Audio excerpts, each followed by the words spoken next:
Good afternoon and happy Friday, everybody. To those in our South Asian communities, a happy Pakistan Independence Day today and a happy India Independence Day tomorrow.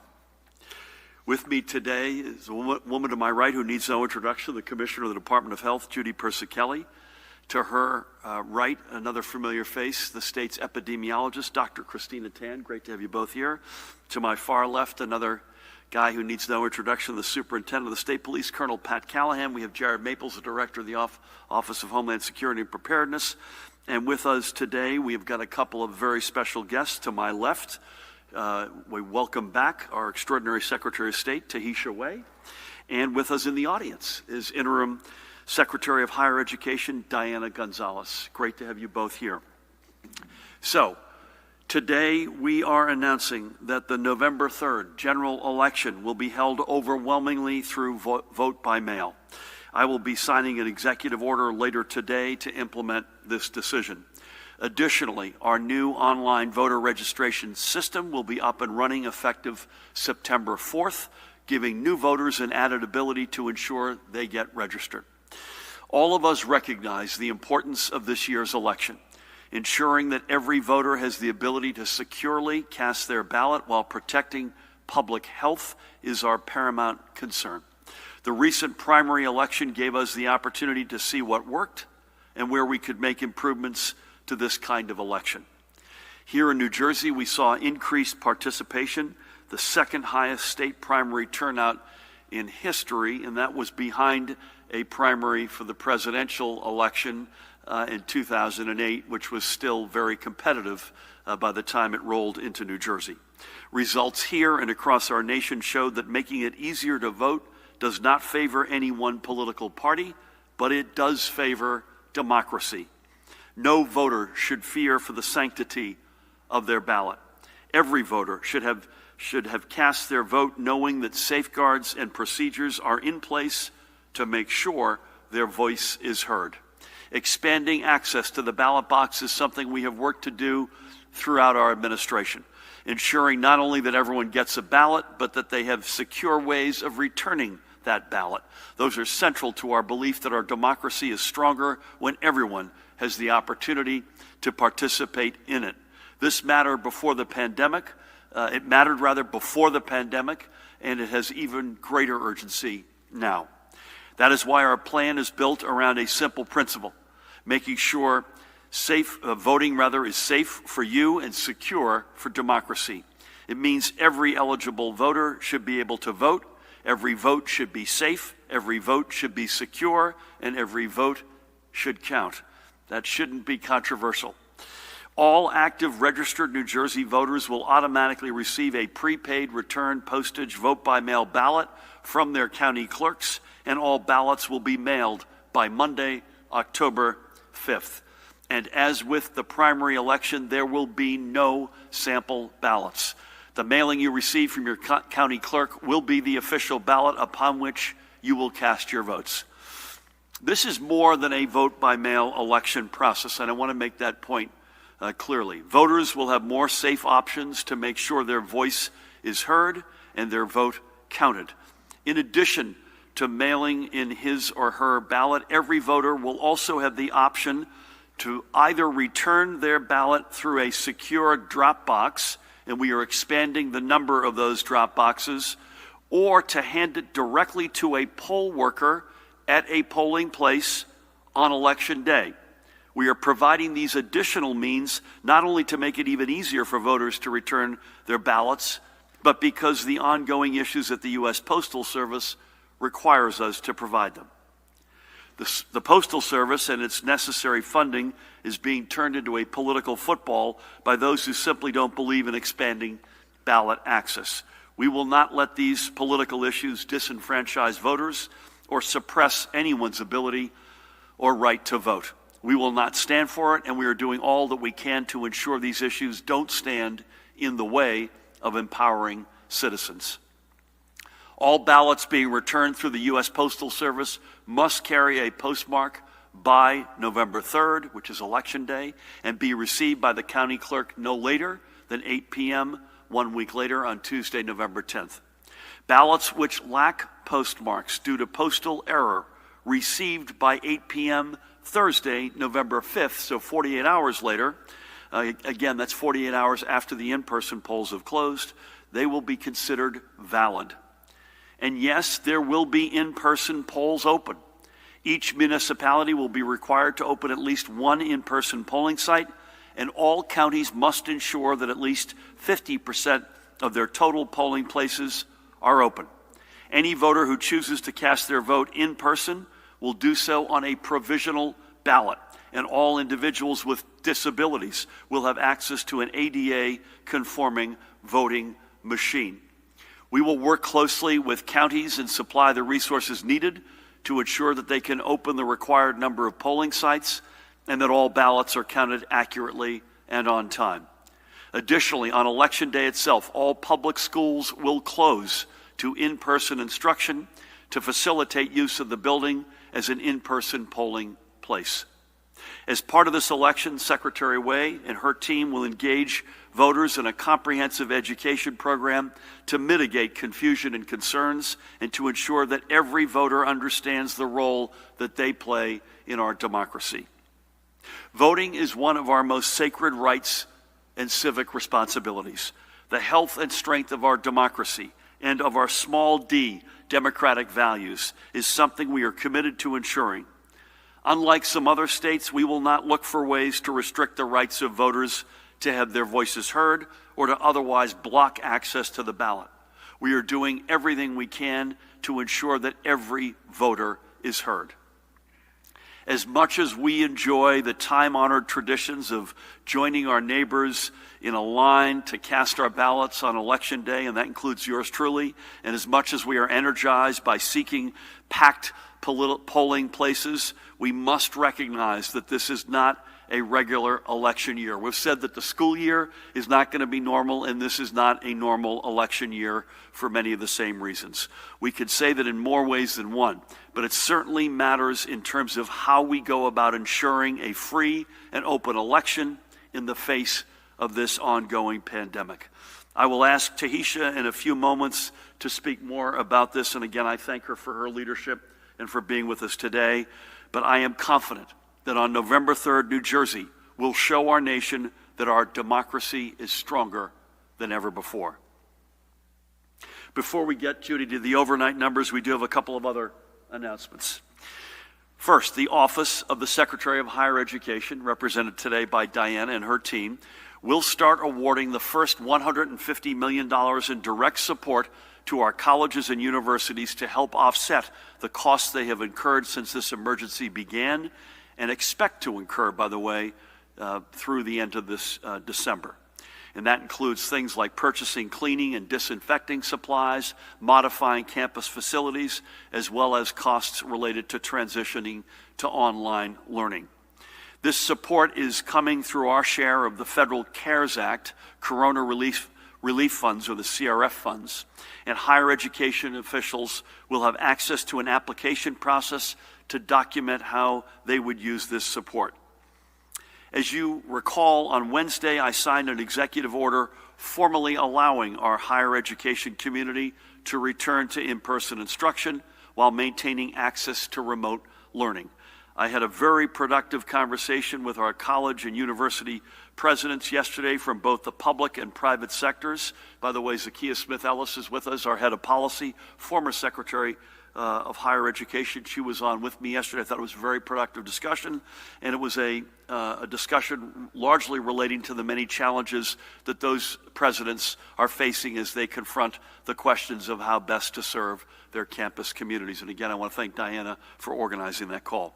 We are committed to working in partnership with our institutions of higher education to ensure they can meet their various needs, whether it be ensuring access to programs or better securing the health and well-being of students, faculty, and staff. Our colleges and universities are among the very best in the world, never mind the nation. They are a core strength of New Jersey and will play a vital role in our long-term recovery and economic growth, and I am committed to seeing them stay strong. Again, I thank the staff at the Office of the Secretary of Higher Education, Diana, and her team, as well as Zakia, the former secretary, for all of their work in bringing this funding mechanism forward. Switching gears, last Friday, Judy, we unveiled the new contact tracing dashboard through our COVID-19.nj.gov, bless you, information hub. And today, the dashboard, as we predicted every Friday, it gets its first weekly update.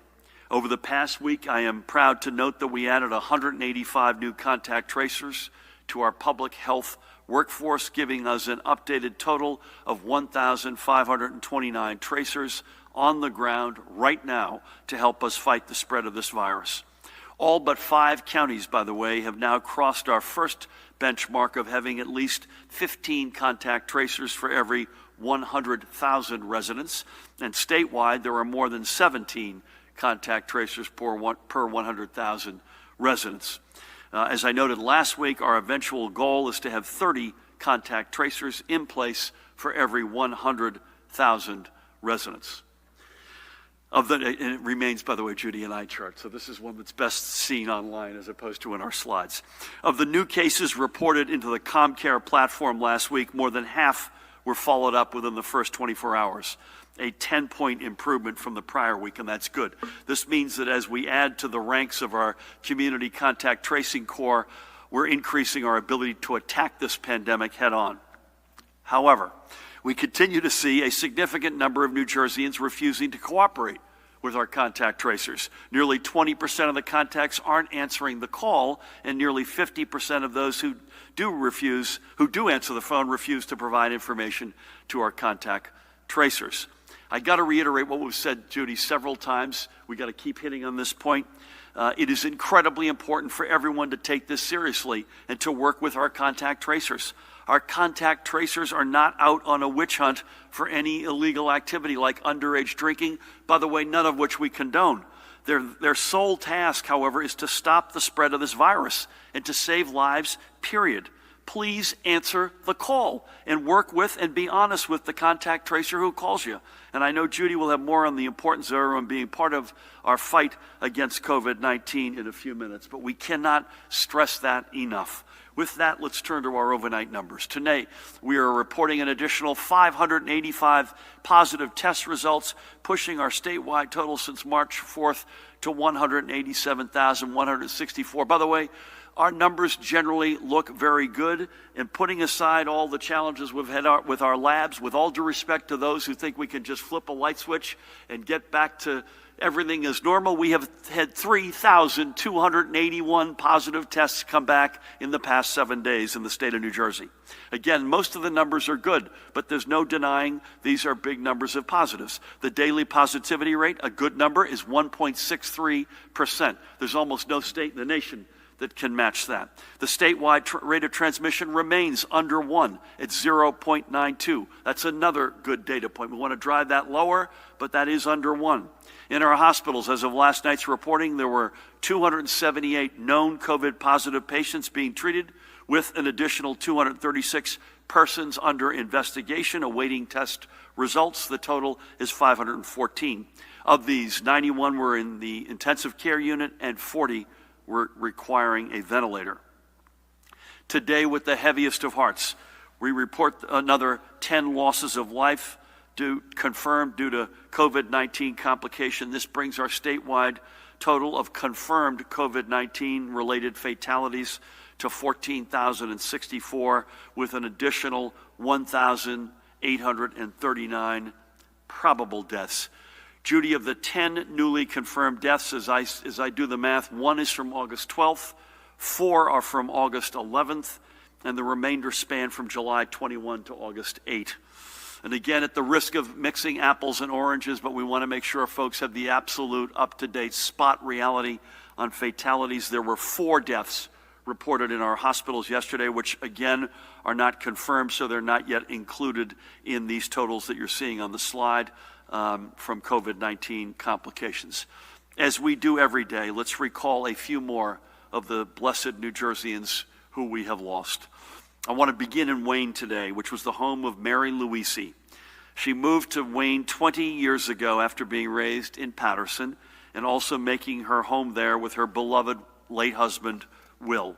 Mary was a seamstress in Paterson, working for the Manhattan Shirt Company at 237 River Street, where she also produced some of the first pre-production apparel pieces for the company's women wear division, which was called Lady Manhattan.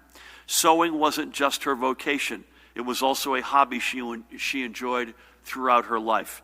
Away from the sewing machine, Mary was a collector of dolls, particularly and quite fittingly, angels, and equally enjoyed reading and watching soap operas. She was also a devout parishioner of Wayne's Our Lady of the Valley Roman Catholic Church.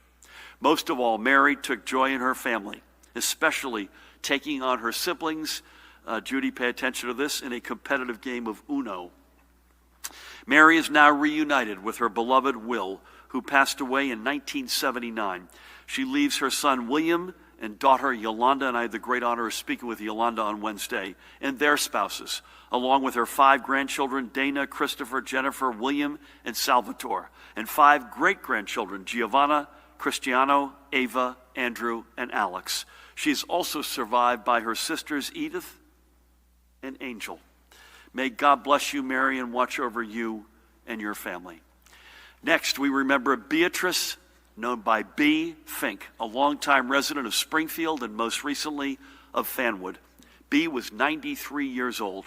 She was born in Newark, and she was a graduate, as is Sheila Oliver, our rockin' lieutenant governor, of Week Wake High School, and she married her high school sweetheart, Irwin.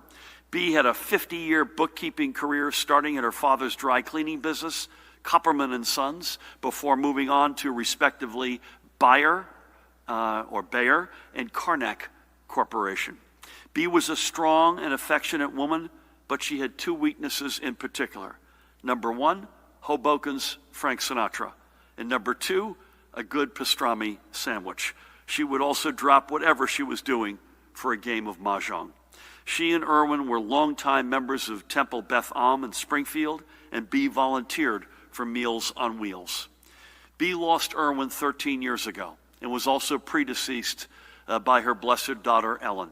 Today, she leaves behind her daughters, Ronnie and Marcy, and I had a great honor of speaking with Marcy on Wednesday, and Marcy's husband, Joey. She also leaves her 4 grandchildren, Michael, Barry, Jacob, and Nicole, and her great-grandson, Evan, who was a special light in her eyes. She's also survived by 2 sisters-in-laws and many nieces and nephews. May B's memory be a blessing for her family and her community. And finally today, we honor the life of Patrick DeGennaro. He lived in Hasbrouck Heights and was just 63 years old. Patrick was a registered nurse at Hackensack University Medical Center for the past 28 years. Before coming to New Jersey, Patrick lived in Brooklyn, where he was born, raised, and began his career in healthcare as a volunteer EMT for Bravo Volunteer Ambulance Service. Notably, Patrick was one of the first 2 men to graduate from St. Vincent School of Nursing in Brooklyn. His career path in nursing meant that he would cross paths at Brooklyn's Victory Memorial Hospital with an ICU nurse named Connie. They were married for 27 years until her untimely passing 8 years ago. And while former patients would often stop Patrick to thank him for caring for them, he would forever say Connie was the smartest nurse he ever met. At University Medical Center, Patrick was nothing short of a leader and was recognized by HUMC as its most valuable team member of the year in the year 2001.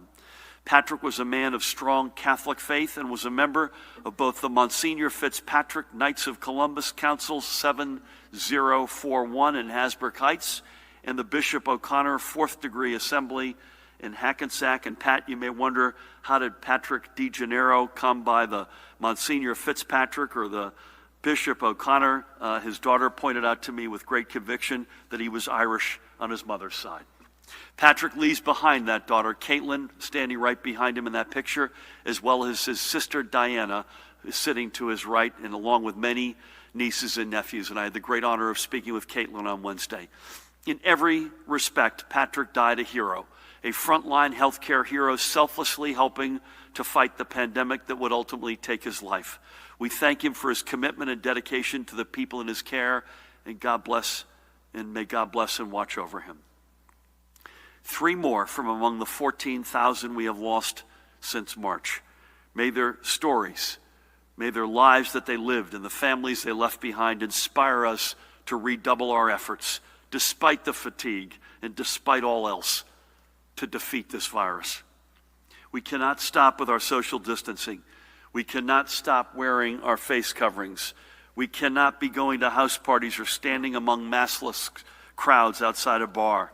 We have to stick with the things we've been doing, things that are saving lives, and by the way, that includes our own. Heading into another summer weekend, please, folks, let's not forget this. You've been extraordinary. Your responsibility has been overwhelming. Keep it up. Don't let your guard down. Before I wrap, and it's quite appropriate that Tahisha is here. Tahisha, you got a plate full here between elections and the census, along with everything else you got. God bless you. I want to give a quick update, as we do every week, on our progress in responding to the 2020 census. As of today, 65.4% of New Jersey households have responded to the census and gotten themselves properly counted. Hats off to you. In Hunterdon County, the response rate is now over 75%. And in 7 others, Bergen, Burlington, Gloucester, Middlesex, Morris, Somerset, and Warren, response rates now top 70%. And a few others are nearing that threshold as well. So to everyone who has been counted, thank you. Your responses are critical to ensuring we are properly represented in Washington and that New Jersey gets back every single penny of federal support we not only need, but that we deserve. This week, census takers began their work of knocking on the doors of those households that have not yet responded. And this time, they're doing it with more urgency, as the deadline for the census has been moved forward to September 30th. But even as time becomes short, our Get Out the Count effort to get everyone counted has begun. Across the state, we are digging deep within communities to make sure everyone knows about the census and that their responses are safe and secure and cannot be used against them in any way. So I urge you, please keep helping. It's not enough to be counted yourself. Make sure your friends and family know the importance of the census. Make sure they go to 2020census.gov and they're counted. What we do in the next 47 days determines literally our fate for the next 10 years. Our future depends on our having an accurate count. I thought, Tahisha, we had a great Zoom call yesterday. You and I were on it. The First Lady. We had Yvonne Lopez, our great assemblywoman who is from Perth Amboy and cares so deeply about this. I want to give her a shout out. We had representatives from, among other communities, the South Asian, the Chinese, the Latino. Make the Road was present. Our Muslim brothers and sisters were present. It was a really good call, basically getting 200 or 300 faith leaders, community leaders, other leaders out there fired up to go out there and sprint through the finish line. And finally, for this week, let's take a look at another of the New Jersey-based small businesses that has partnered with the New Jersey Economic Development Authority to remain strong and viable in the face of this unprecedented pandemic. This is Voorhees-based MA Pay, the brainchild of that guy, seasoned technology entrepreneur Michael Dersham. I asked him, do people really call you Dersh? And he said, if you're inside the circle of trust, yes. He granted me that permission, only if he said he could call me Murph. So we have that deal. Under Dersh's vision and leadership, MA Pay was already establishing itself as a leading healthcare payment processing firm and specializing in creating and deploying healthcare payment solutions that reduce transaction costs and at the same time improve transparency and payment completion rates. And with the pandemic changing the way we see our healthcare practitioners, MA Pay created its COVID-19 digital entry assessment form, a digital assessment tool that helps patients, employees, and visitors get pre-screened before they set foot inside a building. The tool is helping to keep healthcare offices safe, providing text responses to patients when it's their turn to see their practitioner. Throughout the pandemic, MA Pay has additionally established itself as a leader in telehealth payment processing, bringing together our healthcare stakeholders in prudent, contactless commerce.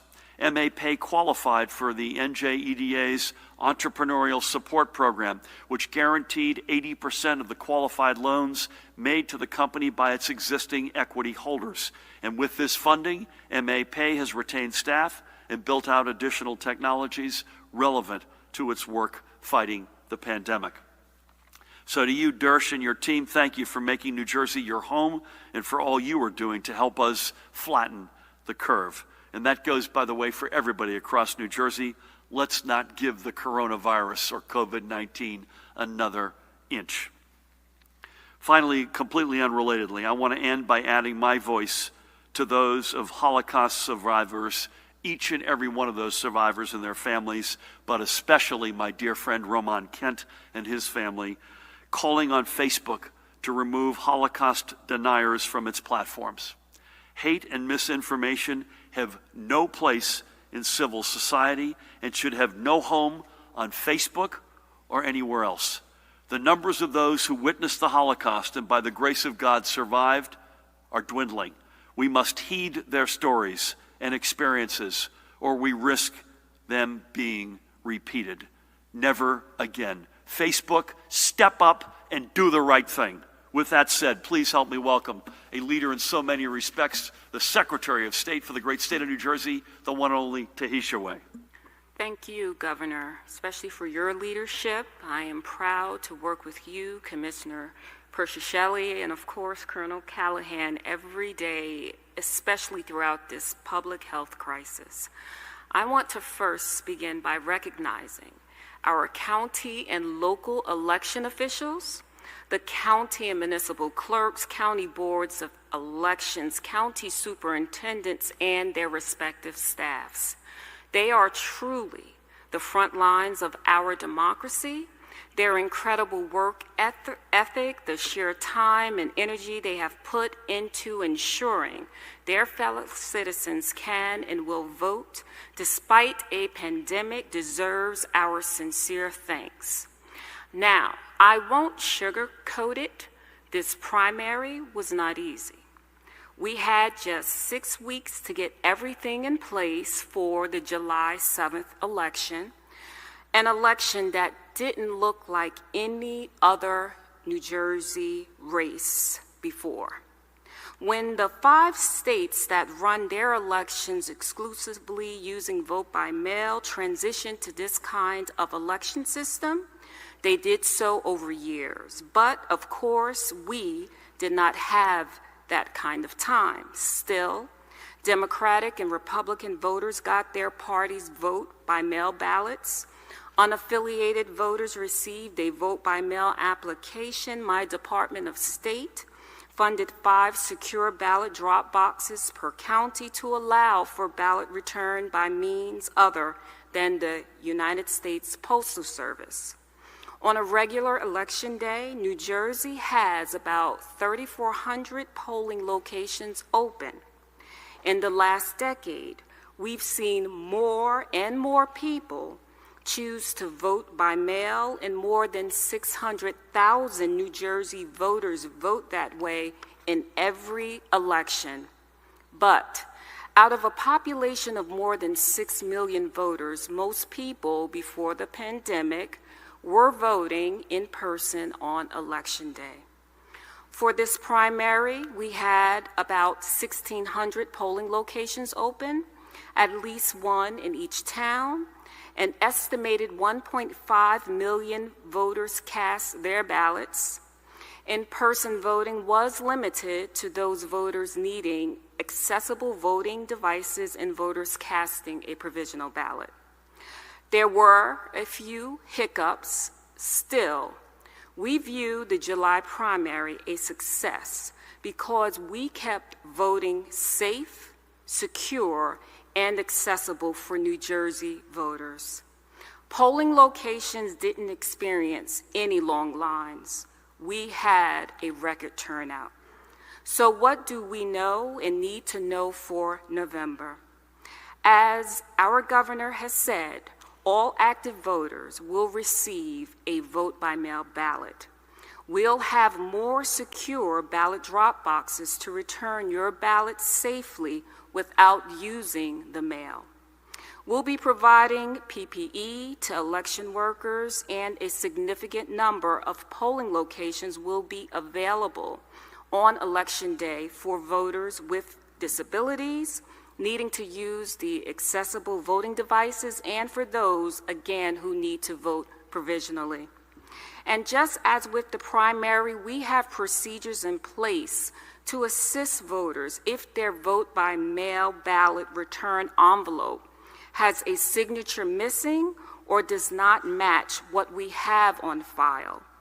Following the primary, 6,851 voters were able to verify their ballots after signature issues.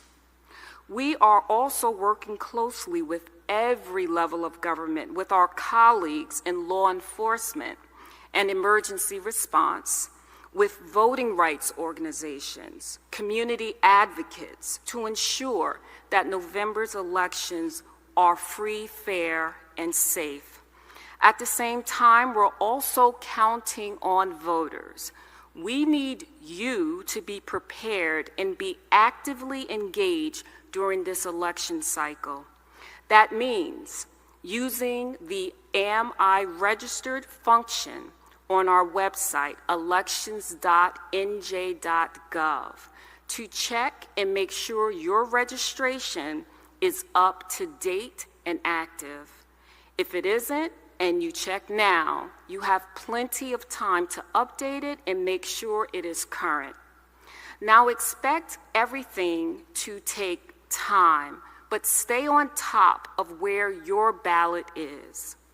Ballots will be mailed out to voters beginning the first week of October. You should be checking your mailbox, and if it is the second week in October and it hasn't arrived, do something. If you choose to return your ballot by mail, our website has a ballot tracker feature, and every voter can sign up to track their ballot and make sure you know how it gets back to your Board of Elections. Voters might need to, of course, spend a little extra time in completing their vote-by-mail ballots, because we know that this may be new to some voters, so please read the instructions carefully before you fill out the ballot. Remember these 4 steps: vote, sign, seal, return. We'll be working to communicate these steps to voters and get them the information they need to know. We're coordinating with the counties on a comprehensive education campaign to make sure every voter in New Jersey knows how to participate in this election. Voters need to remember that your election officials, whether it is me as your Secretary of State, your county clerks, your Board of Elections, your superintendents of elections, are your trusted sources of information. Use our website. Call our voter protection hotline at 1-877-NJ-VOTER. Reach out to your local officials if you think you should report something, or you haven't received your ballot, or you don't know where your polling location is. That is what we're here for. See something, say something, do something. But also, if you need help understanding any aspect of your ballot or participating in our election, again, we underscore the request to ask. And we need to ask more of you too. We need young, healthy individuals to step up and serve as poll workers. Even with a mostly vote-by-mail election, we still have in-person polling locations. We are working to reach out to colleges and organizations like the State Bar Association to recruit younger poll workers who we need to take the place of many of our regular poll workers who tend to be older and more at risk for COVID-19. You can go to pollworker.nj.gov for more information. I'd also like to remind folk that formerly incarcerated people who are on parole or probation, as of March 17th of this year, thanks to the governor and the state legislature, are allowed to register and vote. Now, if this applies to someone you know, make sure they are aware that they are eligible to participate in our elections. In the first week of September, we will also launch online voter registration, allowing any eligible New Jersey citizen to register without having to print or mail anything. I want to further remind everyone of one key date. The voter registration deadline to participate in this November 3rd election is October 13th. I know all of this may be new for people, but I am confident that New Jersey voters, that all of us can do this. If you have any further questions, my office at the Department of State and the Division of Elections, as well as the county election officials, are here to help and answer your questions. Thank you, Governor. Tahisha, thank you for your leadership on this, on the census, on tourism, on a lot of stuff that really matters in our state. I want to underscore three quick things. Dan Bryan, not today, but let's put pollworker.nj.gov, poll worker or workers? Pollworker.nj.gov is a website up occasionally over the next couple of weeks, because your point, Tahisha, is a very fair one. We don't want the unintended consequence of an older poll worker or someone who's got some comorbidities, Judy, showing up feeling obligated, if we can somehow dig deeper into a younger, healthy group. Secondly, we gave county clerks approximately, I believe, 30 days notice on the in-person requirements for the primary. So that was both 50% capacity by county and at least one location in each municipality. County clerks, in fairness, we couldn't do it any earlier because we're in the midst of the pandemic and this had never been done before. They rightfully, and part of your postmortem I know was, they said, listen, we'd like a longer runway. So herewith, we're doing that. This is an 81-day, if my math is right, runway to get those physical places in shape. And then on the mail-in side, we're going to continue to be very tough and very firm with the U.S. Postal Service to make sure that we can trust that system. And let's not, the politicization of the Postal Service is beyond repugnant. Let's remember, let's not play with fire here. The Postal Service, let me just give one example. The Postal Service, we rely on the Postal Service for seniors to receive their medicines. So with all due respect to trying to politicize ballots, we rely as a country on the Postal Service for a whole range of things. But just to add to your faith that your vote will count, you've also heard both me say and Tahisha say more articulately and eloquently the fact that you've got two other options for your mail-in ballot. We're going to have secure, at least 10 secure locations per county where you can physically, which are going to be monitored security cameras, etc., take your ballot and put it in that box and see it yourself, knowing that's secure. Or secondly, you can literally show up on election day with your mail-in ballot in hand and hand it to the poll worker.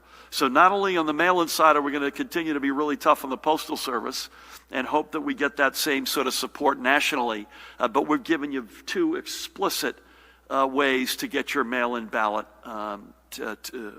to be sure that you could see it with your own eyes, that it's going to be counted. So for all the above, Tahisha, thank you for your extraordinary leadership and look forward to working with you. With that, please help me welcome the woman who needs no introduction, the Commissioner of the Department of Health, Judy Persicelli.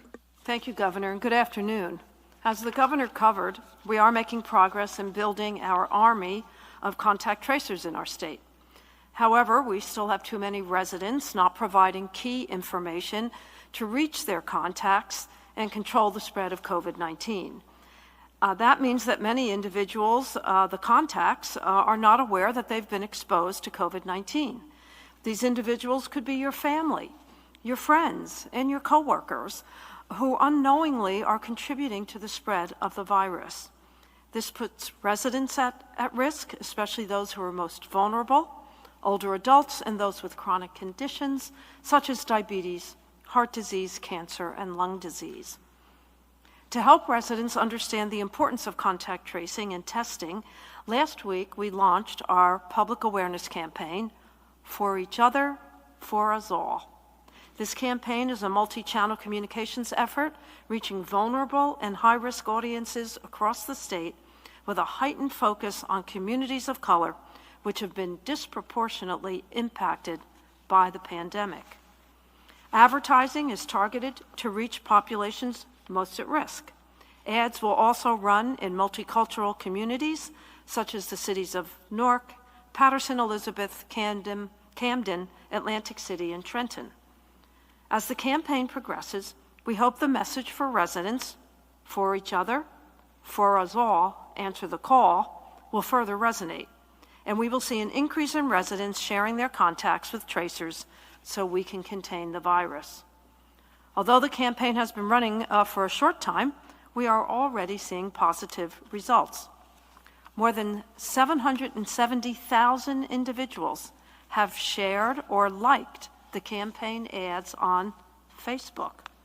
We have seen a high engagement with the senior population via this social media channel.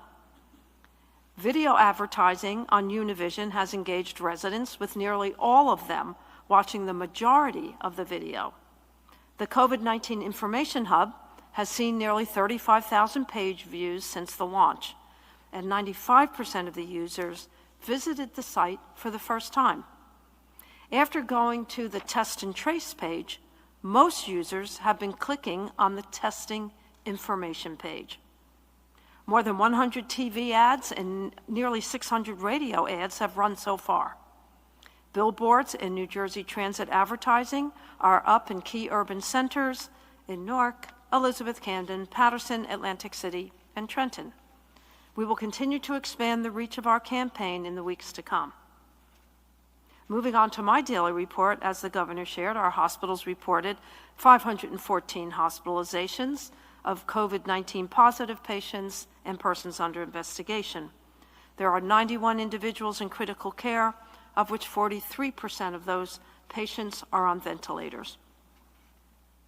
Over the past 2 days, however, we have seen an increase in our new cases. Those cases are still under investigation, so we continue to encourage individuals to mask up, socially distant, and avoid in-house parties and mass gatherings. There are no new reports of multisystem inflammatory syndrome in children. That total remains at 55.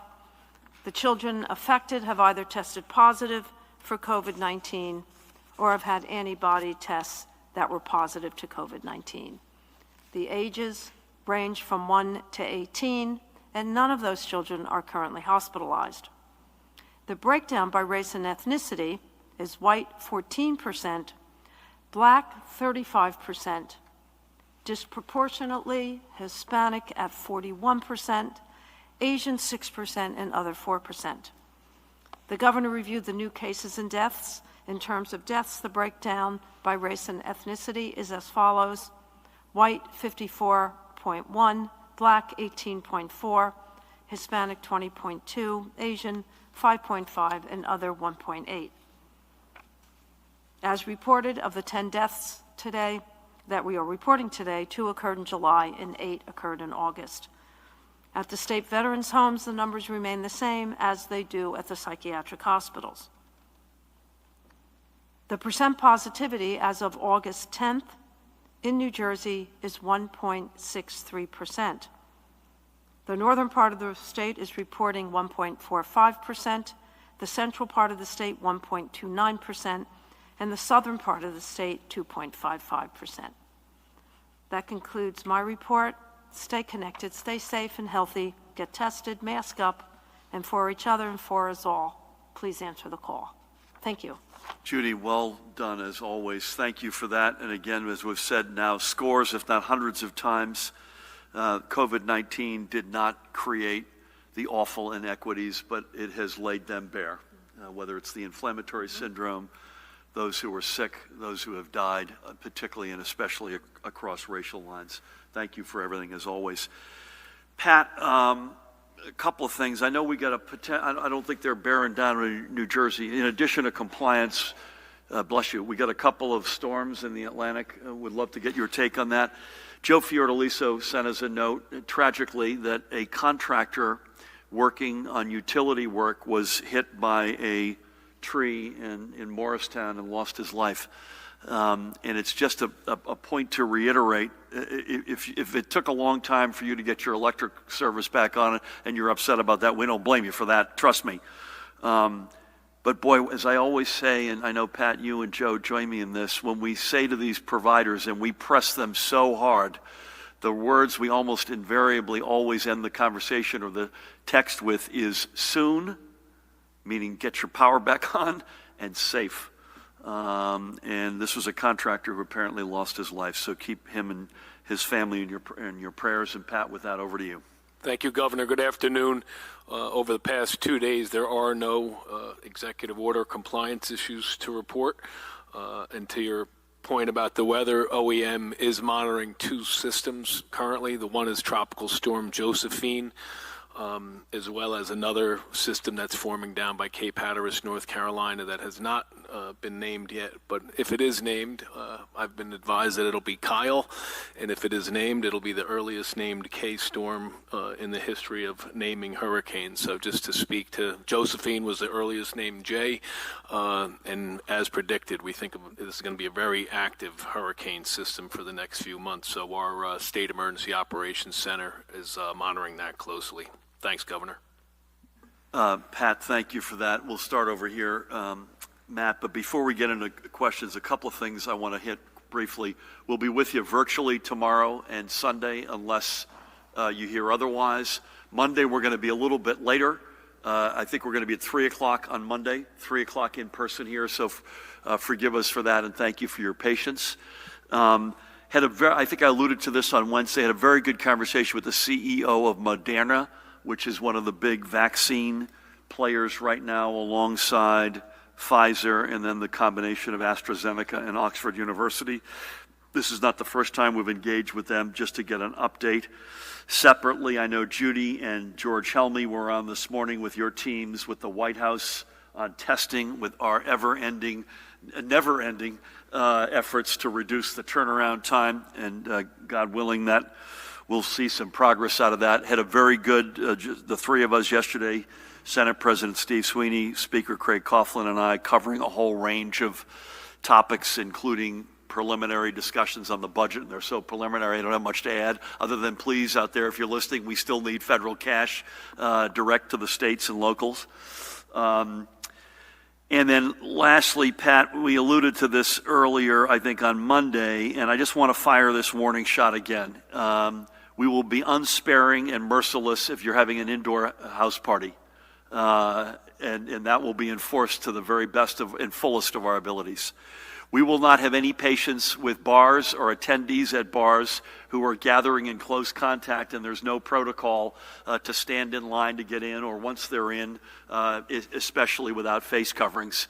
The degrees of freedom, as they say in soccer, you're working on a yellow card. The next one sends you out of the game, and we mean business. So we're going into a hot summer weekend. We want everybody to enjoy it.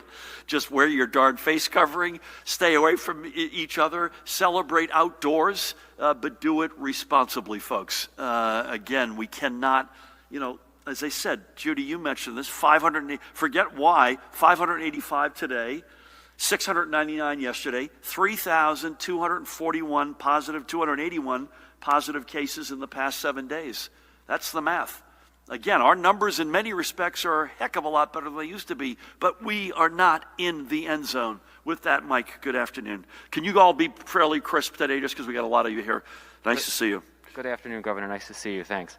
Can you talk about how do you square the decision to go to a nearly all-male election while the Attorney General is pursuing criminal voter fraud charges against 4 people in Patterson.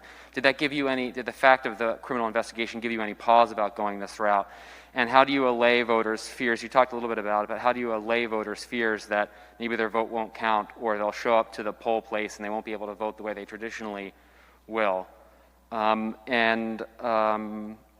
the Postal Service, have you been talking to anyone at the Postal Service? Have they made any promises or indicated to you that they're prepared to handle the potential or likely influx in ballots this fall? Thank you.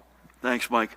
Listen, I think the Patterson example actually speaks to the other side of this. Law enforcement is all over it. People have been indicted. If you screw around with voting, whether it's vote by mail or another way, you're going to be caught and you'll be held accountable. So I actually think it's a positive data point and not a negative one. How do we allay voters' fears? I think I mentioned this. First of all, I think I've got a call with the Postal Service. I believe it's at some point next week. And we've been on, Matt Placken is with us. He and I have been in regular from before the primary, well before the primary, up until the present. We've been in regular interactions with them, and we've been firm, and we've been able to find common ground, and we'll continue to be. I think you allay voters' fears. First of all, this has got to die down as a national matter. The Postal Service doesn't just do vote by mail. As I mentioned earlier, drugs and pharmaceuticals and medicines for seniors is one of many examples we could all quickly come up with that are vital services that the Postal Service provides. So let's cut the politics out of this. Let's get the national debate into a healthy place. Let's make sure they're properly funded. But again, as I said a few minutes ago, and Tahisha again on the back of her great remarks, even notwithstanding all of that, you're still concerned. We're going to have a lot of secure ballot boxes, at least 210, i.e. 10 per county, as well as the ability to walk in on election day and literally hand your ballot to a poll worker. So I'm confident the Postal Service nonsense will be depoliticized. I'm confident they'll know exactly from me personally and Matt and the team, Tahisha and team, what our needs are and what expectations are in New Jersey. But notwithstanding even all of that, we've got 2 very specific outlets for folks to get their ballots in. Thank you. Dustin, good afternoon. Good afternoon. So far, at least 2 freeholder boards have approved all in-person elections. Are they allowed to override your order? Given the president's stated refusal to provide emergency funding to the Postal Service, why not figure out a way to make in-person voting safer instead of vote by mail? And can you clarify how a ballot that is not postmarked but received after the election is considered valid? Do you have an update on immigrant driver's licenses and whether that's still on schedule to start in January? And if not, how long will the delay be? Finally, do you approve of and were you given a heads up that New Direction New Jersey was going to send out an email blast deriding President Trump as a reckless knucklehead and that his behavior has been an insult to the progress in New Jersey? Doesn't that undermine the more diplomatic approach that you've taken with the president throughout the pandemic? Thanks. I'm honored to have my approach deemed diplomatic. I didn't understand the first question, Dustin. The very first one? Yeah, the first one. 2 freeholder boards so far have... 2 what, sorry? Freeholder? Freeholder boards? Yeah.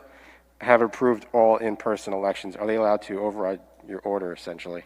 Okay, sorry about that. The answer is no to the first one. Secondly, on emergency funding, I assume you mean federal for the Postal Service? Yeah, I mean, we need it, clearly, and it's. I'll incorporate my answer to Mike. It's been politicized to the point of ridiculousness. It's not what the Postal Service is about, and it does need the funding. How is it that a ballot that comes in within 48 hours, when I mentioned there was a postmark question of the after 8 p.m. on November 3rd, I think we're basically acknowledging there could have been some mistake. But Matt, do you want to answer that? Yeah, for whatever reason, some ballots, and it's not a huge number that get into the postal stream, are not postmarked. So the question is, what do you do with ballots that are received shortly after an election? There was litigation in New York where a judge said that if it's received within a short period of time, you have to count it as if it was mailed before the election deadline. And the reason for that is within 48 hours, as we said, it's exceedingly unlikely that the mail would have been placed in the mail after the election deadline. Typically, mail is not stamped and delivered on the same day that it's mailed. On driver's licenses, I don't have an updated answer for you. I would hope we're still on schedule, but Dan, will you come back to Dustin and give us that? And listen, New Direction is an independent 501c4. I don't pre-approve what they send out. And by the way, I think we've used the word knucklehead in a sort of both at one level substantively. Don't put yourself or others at risk as a health matter, but also in a lighthearted way, and I can't speak for them, but that's the way I view it. It's a combination of both. We'll come back to you with your blessing on the driver's licenses. Thank you. Brent, good afternoon. Hi. The first question is from Nick Corsinati from the New York Times. The rest are from Nick who? I haven't heard from him in ages. He's a good guy. Does the defunding of the post office and the president's remarks about ruining their funding give you concern about the ability to conduct an election by mail and what contingency plans are in place? These are all from me. Do you think the mail-in election now puts you on a collision course with President Trump? And what do you make of Trump continuously citing Patterson as an example of mail fraud? Citing what? Patterson? Patterson, yeah. The Patterson case. Could you and would you use federal coronavirus stimulus money to pay for the mail-in election? What about working out a deal with FedEx or UPS to guarantee ballots are delivered to New Jersey? Does this mean we may not know election results, especially the presidential election, for a few days in New Jersey? And then two quick ones on schools. Will the state list coronavirus cases at schools on the state dashboard? And is the $150 million announced today just for public colleges? Are Princeton and Monmouth getting a cut? And when will the money be dispersed? You sure you don't have any more? No, I'm good. Just checking. Your Mets are doing better, by the way. Okay. I think I've answered the first one for Nick, so roll, Nick, the tape of the question for my answer for Mike and Dustin. It's ridiculous. The post office is being politicized. It exists for a myriad of incredibly important reasons. I believe with all my heart that it will be funded and cooler heads will prevail. Does it put us on a collision course? No, because I think listen, again, we're trying to make all the decisions, especially the ones related to public health, based on the science and the data and the facts. And the science, and not the science, but the data and the facts that we see based on our experience in the July 7 primary lead us with great confidence to the announcement we have today, including meaningful tweaks. So a longer runway to get more in-person capacity, and a couple of very clear outlets for folks to get their vote by mail ballot counted without relying on the Postal Service. In other words, the drop boxes as well as handing it in on Election Day. I think I've addressed the Patterson point. I actually think it's a data point on the other side. It shows that if someone screws around with this, we're going to catch you and we're going to indict you. FedEx, I don't have a good crisp answer on that. We believe that the Postal Service, in our experience in the July 7th election, worked. If we think for any reason as we go through this, would we reconsider that? I suppose we would, but we don't make this announcement today, either Tahisha or I, without a very high degree of confidence that the system will work through the U.S. Postal Service. State, would we use coronavirus CARES Act money or CRF money to help with the elections? Yeah, I don't know that have we done that or considered it? Sorry, do you mean specifically to fund the Postal Service, or do you mean with the election generally? That's definitely above our pay grade. How many money the state would need to do this? Yeah, so we did in the July election use, there was a couple of buckets of federal money. There's a federal money that was directed towards elections, and then there's the Coronavirus Relief Fund, which is a larger pot of money. I'll let the Secretary speak to any specific plans, but we have used federal money in the past and will continue, as well as HAVA funding, and we'll continue to. On your last question on the $150 million, again, with a big equity, so this has got a big criteria, are going to be low-income students, Pell Grant, total number of students, et cetera, but Diana Gonzalez is here to answer the question. Is that working? Can we get the mic working? The money will be available to all four-year public institutions, as well as the public mission independents, the 4 years, and the community colleges. And the allocations will be announced today. Thank you for that. What's a good website for folks to go to? Office of the Secretary of Higher Education. Our press release will be there, and it's oshe.nj.gov. oshe.nj.gov. Great to have you, Diana. Thank you. Elise, good afternoon. Good afternoon. Governor Cuomo on Monday is expected to announce policy for limited gym reopenings. Do you anticipate doing the same? Thank you. Bless you for your economical questions. We'll never forget that moment. I think our team has a meeting with the Gym Owners Association, I think literally beginning right now at 2 o'clock. So I've got no news to report, but we are trying to find a way to get to both indoor dining and get gyms open. I don't have news to report. I can't tell you when or how. My guess is we're going to need to continue to see good numbers, and there will be significant parameters, especially around capacity matters. But bear with us on that. And again, we take their concerns very seriously. My buddy Kevin McHugh from Atlantic Health has been back and forth with both me and with our team. And as I say, I think there's a call literally as we speak. Thank you for that, sir. Governor, county clerks had asked the governor's office to consider letting voters choose whether they wanted to vote by mail or in person. Why are you not giving voters that option? And also, some clerks say the public awareness campaign for the July primary wasn't big enough. What are you doing to get the word out about the format of the general election? Is that it? Thank you for both. The answer is we are.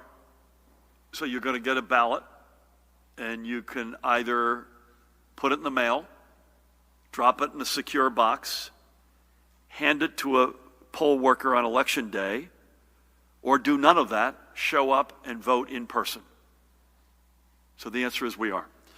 And public awareness. I think I referred to this earlier, and Tahisha, you may want to weigh in on this as well. You referred to a public campaign. We had made the decision, I believe these dates are right, 30 days before the primary. And again, we were at the height of the pandemic, and we had never done this before. Today, we're 80, if my math is right, 81 days out before the primary. And Tahisha, you may want to comment about how you're going to raise public awareness for how this process is going to work. Thank you, Governor. I just want to explain that even in the primary, our office did have the education campaign. It was called Make Your Mark. So just putting that there. But in addition to what we're doing moving forward, we intend, as I had stated in my remarks, to have a comprehensive education campaign, which should be launching around the Labor Day time.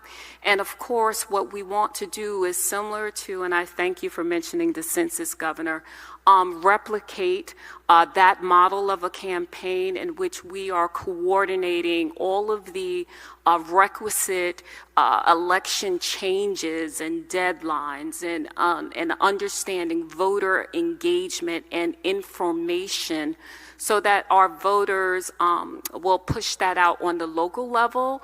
And of course, we're looking to do this in massive outlets such as social media, such as in print, because we get it. We understand this is a change in how we are voting, and we want to make certain that every vote counts. So we are hopeful that everyone is going to be engaged and on the lookout for this comprehensive educational campaign. And by the way, the clerks don't have it easy here, in fairness to them, right? None of us would not gone, Tahisha or her team do not have it easy. We're in uncharted territory, and again, we're balancing two very simple realities. The sacred right to vote, which is at the core of our democracy, and public health and personal health. And getting that right is the name of the game. So thank you for that. Sir, do you have anything in the back? No. You good. Charlie, good afternoon. Yes, Governor, and wish you a happy birthday in advance. Well, thank you for that. I hope you get to spend it with some people you love. Today is my birthday, and I'm Charlie, I was hoping you and I could go out and raise some hell together, so. I do have a question for your Commissioner of Health. The new zip code dashboard was supposed to launch this week. Why hasn't that launched yet? For Secretary Way, the online voter registration system, who is developing that? Is it the same folks who did the SVRS, and why wasn't this online voter registration system ready in time for the statutory deadline last month?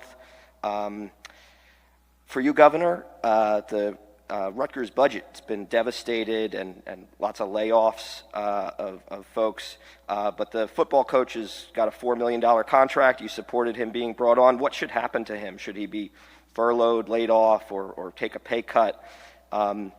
Any comment on the guilty plea of former Middlesex Borough Mayor Ron DeMura? And finally, 3 weeks ago, the last time we spoke, I was following up on some unanswered questions about the Lincoln Annex School, and the last words you had for me were, "I promise you we will follow up." I'm not sure what the follow-up will be, but we'll follow up with you. I did not get any follow-up, and so for my birthday, if you could please... Is it your birthday too? Today is my birthday, yes. Is it really? Yeah. Oh, happy birthday, man. Thank you. And so would you please give a substantive statement on the Lincoln Annex matter? I'll repeat two things I've said before other than happy birthday. Judy's a graduate. Secondly, it's being replaced with a new school, and there's a big cancer center, all of which is good for New Brunswick. But in terms of the lack of follow-up, blame Dan Bryant. I asked Dan to follow up, and he didn't follow up. So, Dan, could you please go to Charlie after this and make an honest man out of me? Thank you.